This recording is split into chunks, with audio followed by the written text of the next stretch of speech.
Hi guys, this is... What did I say?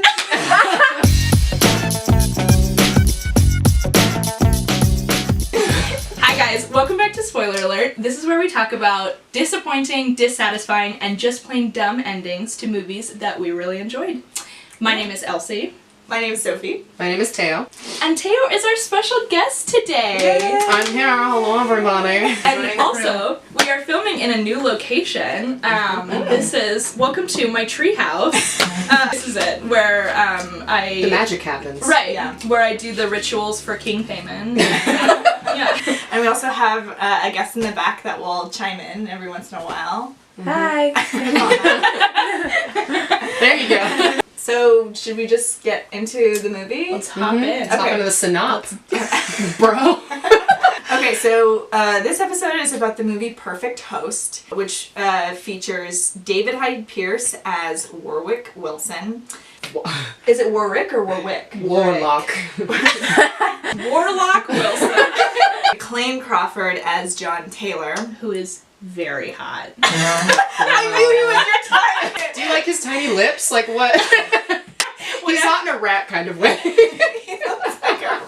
Exactly. Whenever I see like a random criminal, rat. I'm like, ooh. It's a rat. Megan Perry as Simone DeMarchi, John's girlfriend. Joseph Will as Detective Valdez, and Nathaniel Parker as Detective Morton. I have an interesting fact for you both.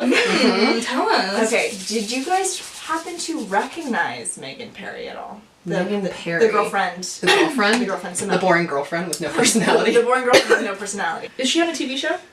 Yes, she's done like a few things, Okay. but what millennials will know her as is the vampire friend in that viral video Shoes.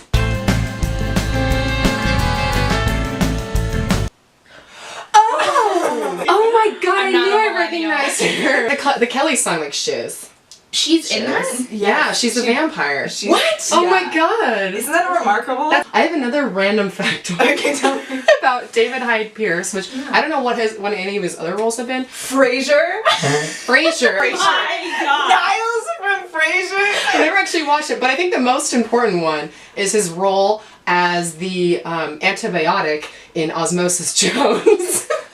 I want you to know that I'm going to refer to him as Niles throughout the entire entire Okay, thing. Niles, not an antibiotic, as I'm going to refer to him. Okay, so let's begin with the synopsis. Let's start with the first scene.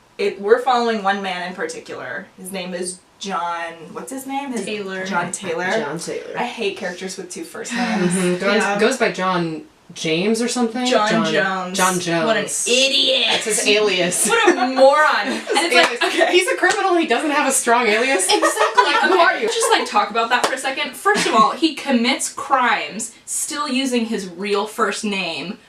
Moron. Secondly, he has to think of an alias last name like on the spot, and he chooses fucking Jones. John Jones. I'm such a moron myself that I didn't even put that together. I was like, Jones is a perfectly acceptable Last name. Warwick is like, wow, that's a stupid name. And I'm like, Your name's Warwick. Okay, so he's running away from something. He's like biking, and also he apparently has like he's limping. He has an injured foot. Never He find appears out to have why. a bite in his foot. Did anyone see Oh that? yeah, where Yeah. did It looks like a bite from? mark. We never find out how he gets that. Just some foot play along the way, I guess. I don't know. And he runs into a convenience store. There's a woman robbing the store, and he's just trying to get disinfectant and like bandages or something like that. And she tells John to drop the disinfectant. And he just like bombs that disinfectant straight onto the tile floor, which is exactly what I would have done. I would have been like, boom! This floor is sterile. He like gets the upper hand. He steals the gun from her, and then he sees himself on TV. And it's his face and like his name, and he's a wanted criminal. He's like, okay, I need to like hide out somewhere for a little while because everyone's out there looking for me and my face is up everywhere. So he just drives out to a random neighborhood of wealthy people that he thinks he'll be able to manipulate into like kind of taking him in for the night. John's aesthetic, like his Yeah. look, looks like he's like straight out of the 90s. And Simone's Yeah. too. She reminded me of like a character on like Lost, like how they would dress, you know, and like how their hair would be styled. Deserted. Yeah. On an island. She lost on Looks an like island. shit. He ends up in a fancy neighborhood. He knocks on one door, and this woman answers. I love this woman. I see so her. cunning. Do you know This what? movie. This woman has watched A Clockwork Orange. Because she's like, Yeah. I'm gonna open my door this much. Yeah. And you're She has the little like chain lock still on probably. Yeah, She's like, And so he is like, oh, excuse me, ma'am. He's kind of like a little sly. He says he like that's Charming. He's fairly clever. We'll give him that. yeah. And he says, oh, excuse me, ma'am. I saw the Jehovah's insignia outside, and I myself belong to that faith. She tests him. She says, where's your cross? And then he says, oh, I forgot it. It got ripped off in the mugging. And then she was And she's like, bitch! I got you. Jehovah doesn't use a cross! the door. That's right. Yeah, she's like, wolf! Boom. John Taylor. Yeah. John James Jingleheimer Schmidt. Okay, and then he goes to the next house. This is David Hyde Pierce's home. He goes through his mail. He reads a postcard. The postcard is from a woman named Julia in Australia. So he goes to the house. He rings the doorbell. Niles comes into frame. The antibiotic. He comes into frame and he's like, yes, excuse me, hello. And then he says, oh, I'm a friend of Julia's. And you're not going to believe this. I just got off the plane from Sydney. Sydney. I lost my luggage. Julia said that you were such a nice guy. I was hoping that maybe you could let me inside and I could make some arrangements. Was it I lost my luggage and I was mugged? Mm-hmm. Yeah, he's just saying I had a no good, dirty, rotten, no good day. Yeah. They're inside. David Hyde Pierce says, listen, I have a dinner party planned. You can stay here for a bit. And it seems like this kind of like cat and mouse interaction. Warwick is seeming a little suspicious of John, and John is also seeming a little suspicious of Warwick. John asks like, do you live here alone? And then Warwick all of a sudden seems to get a little like, Well, I do. yeah, it's a sketchy thing. It is. Yeah. I don't think that the John Taylor actor is great. I think that he isn't masterful like how David Hyde Pierce is, but I think they are reacting well off of one another. They have Like good these, chemistry. yeah, these reactions are believable to me. Like, and they're just minute enough to like hide suspicion from each other, but enough to betray it to the audience. I think that was good. I think that they play off each other fairly well. John Taylor pretends to call his cousin, says, he's not there. Warwick at one point offers John Taylor wine. Oh, would you like red or white? And John says red, which seemed to be the decision that started it all. And then David Hyde Pierce is even like, oh, let's call Julia and like and ask about how you guys met. And So bizarre. yeah, and then she didn't pick up. Because she's not real. Right. They're enjoying each other's company. Warwick discloses that his friends that are coming, one of them is like a policeman That's right, or like yeah. prosecutor, yeah. They're all people that would definitely recognize and or bust. Yeah. Which was such a funny moment, because it's like yeah. Warwick is like, oh, he works for the district attorney, and then John is immediately like, I'm gonna go. John hears on the radio information regarding his felony. Warwick won't shut up.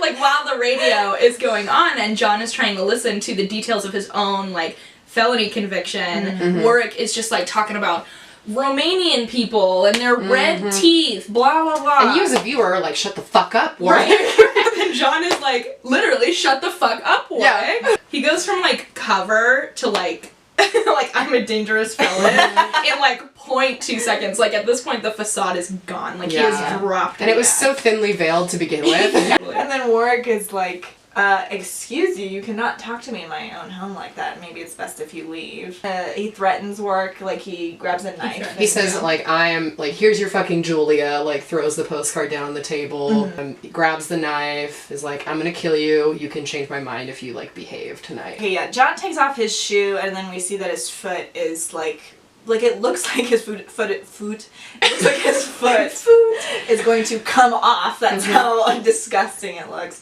And Warwick is like, oh, you're bleeding, let me grab like a wet towel. And Warwick is like, get your bloody ass feet off my hardwood floor. Really me in a mugging or in, like, a house robbery. I'm like, you're getting blood all over the house. Like, my carpet! Right. Not my Persian rug! And then Warwick like kicks him in the jaw.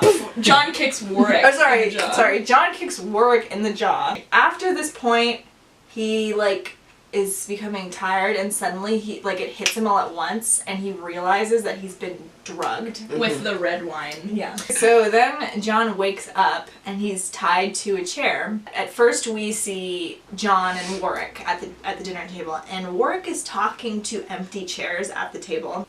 But then we cut to Warwick's perspective, and his dinner guests are just figments of his imagination because he's got 5 hot people at his table. Honestly, for me, this movie is sort of like a one-man show for David Pierce. Yeah. I kind of love a cultured, wicked villain. Totally. The vibe, the dynamic really is, because these two characters are the antithesis of one another. Knowledge and culture is wicked, and then resourcefulness and bumpkinhood is sort of good. And so these are kind of where flashbacks start being introduced, and we realize that his felony wasn't for self-interest. Malicious gain. It was for altruism. He's a convict with a heart of solid gold. We are introduced to the subplot that John's girlfriend Simone has some sort of chronic abdominal pain.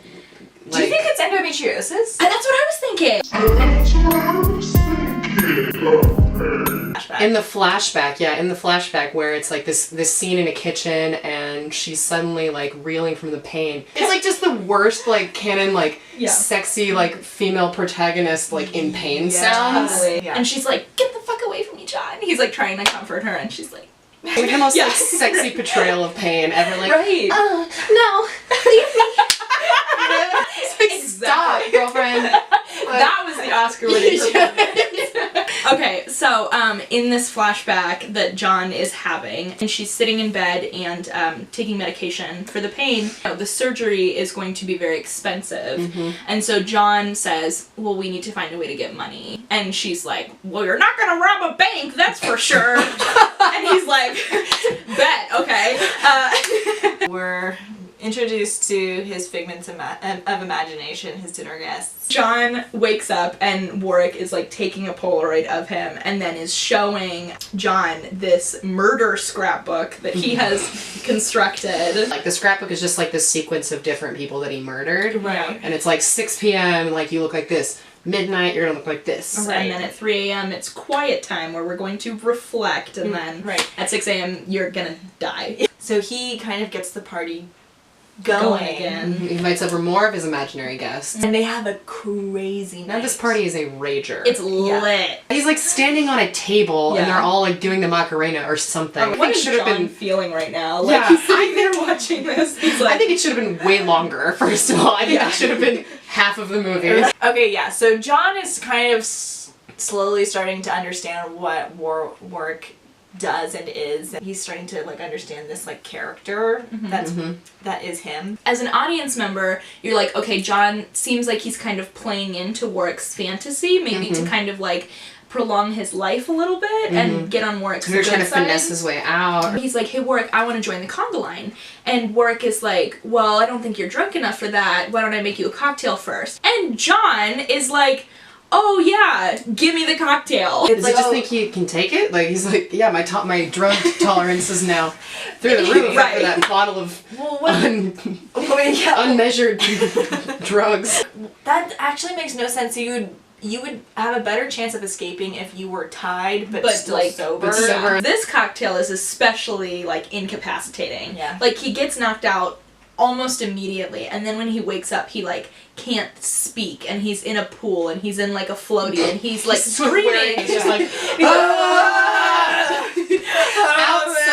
outside when this guy has neighbors on either side that are clearly very suspicious of him, probably because he's clearly done this several times before.